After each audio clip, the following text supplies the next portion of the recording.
الحمد لله الذي هدانا لهذا وما كنا لنهتدي لولا أن هدانا الله. أما بعد فأعوذ بالله من الشيطان الرجيم. بسم الله الرحمن الرحيم. إن الذين قالوا ربنا الله ثم استقاموا تتنزل عليهم الملائكة ألا تخافوا ولا تحزنوا وأبشروا بالجنة التي كنتم توعدون. صدق الله العظيم. یقی محکم عمل پہ ہم محبت فاتح عالم. یقی محکم عمل پہ ہم محبت فاتح عالم. جہاد زندگانی میں ہیں یہ مردوں کی شمشیریں.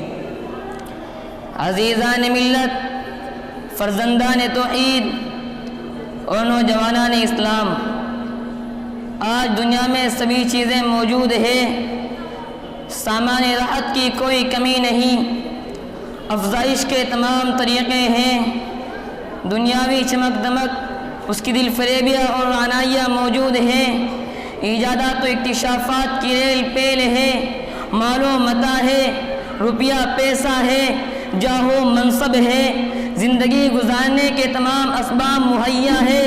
اس کے باوجود انسان کے پاس یقین کی دولت نہیں، ایمان کی فراوانی نہیں، عمل پیہم کی کمی ہے، جذبہ دلوں کی سوزش نہیں، اخلاص و للہیت کا فقدان ہے، قناعت و رضا اس کے پاس نہیں ہے، وہ دینی غیرت اور اسلامی حمیت نہیں ہے جس سے یہ حضرت انسان حمدوش سریا ہو سکے، اس سے اسے دل کا سکون اور آنکھوں کی ٹھنڈک میسر ہو سکے.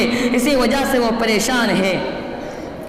سامعین کرام، اقبال مرحوم نے زندگی سے نبرد آزما ہونے کے لیے اور زندگانی کو حقیقی معرفت عطا کرنے کے لیے وہ نسخہ بتایا ہے. اگر انسان اس پر عمل پیرا ہو جائے، اس کو اپنا لے تو سکون و اطمینان، حقیقی معرفت اور سرمدی لذت حاصل ہو جائے گی.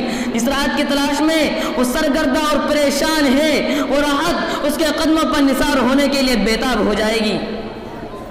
غمگساران ملت، یقین انسان کی بہت بڑی طاقت ہے جس سے بڑھ کر طاقت دنیا میں نہ وجود میں آئی اور نہ کبھی آ سکتی ہے.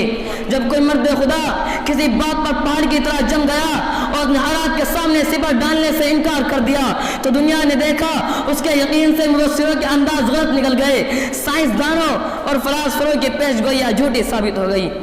اگر انسان استقامت و پامردی اپنے اندر پیدا کر لیتا ہے تو دنیا کی بڑی سے بڑی طاقت بھی اس کا مقابلہ نہیں کر سکتی. تاریخ میں اس یقین و پامردی اور استقامت کی عجیب عجیب مثالیں ملتی ہے، واقعات اس سے بڑے بڑے ہیں.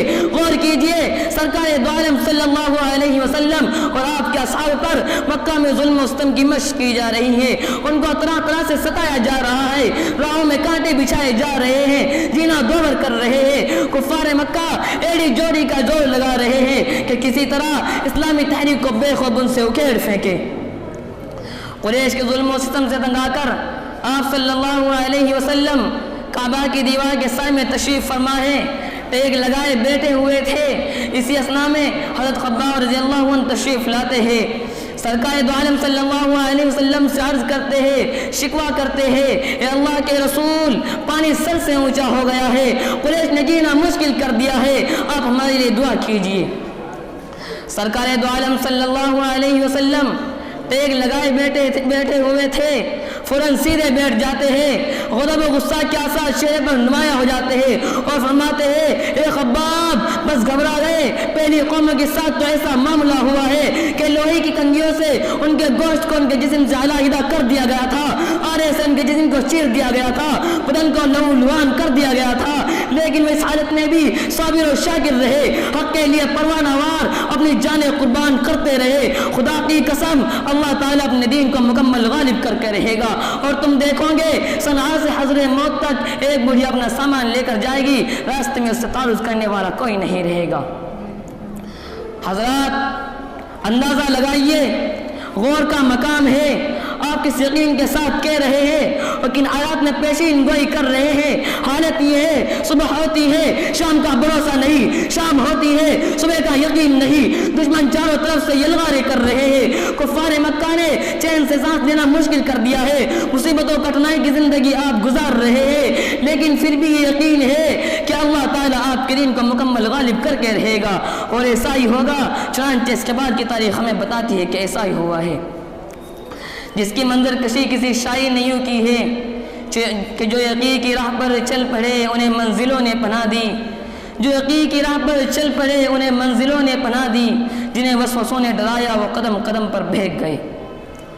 حضرات، صحابہ کرام کے نزدیک آنکھیں غلط دیکھ سکتی ہے، کان غلط سن سکتے ہیں، حواس خطا کر سکتے ہیں، لیکن ان کا یقین اتنا محکم اور اتنا مضبوط ہوتا ہے کہ خدا کا فرمان غلط نہیں ہو سکتا۔ ان کا یقین مشاہدات کی سرحدوں کو پار کر جاتا ہے۔ اسی یقین کو لے کر جب امت مسلمہ اور صحابہ کرام آگے بڑھے ہیں تو حالات نے ان کے آگے صفر ڈال دی ہے، دنیا ان کے ٹوکروں میں سمٹ آئی، طوفان ان کے آگے دب گئے، پہاڑوں کی سنگینی کے دل ٹوٹ گئے، درندوں نے ان کی غلامی کی، رائے وداعی حضرت سید میں آگے بڑھ گئے۔ کیسے خدا پر یقین کے بدولت وہ خدا اور بندگان خدا کے یہاں معزز و محترم بن گئے، عزت و عظمت کے مالک بن گئے اور جہاں بانی و ملک گیری کے فرائض انجام دینے لگے اور شتربان انہوں حکومت سنبھالے نظر آنے لگے۔ دعا کرے گے اللہ تعالی ہمیں یقین محکم، عمل پہم اور محبت فاتح عالم سے نواز دے۔ غلامی میں ناکام آتی ہے شمشیریں نہ تدبیریں، غلامی میں ناکام آتی ہے شمشیریں نہ تدبیریں، جو ہو ذوق یقین پیدا تو کٹ جاتی ہے زنجیریں۔ وآخر دعوانا ان الحمد للہ رب العالمین۔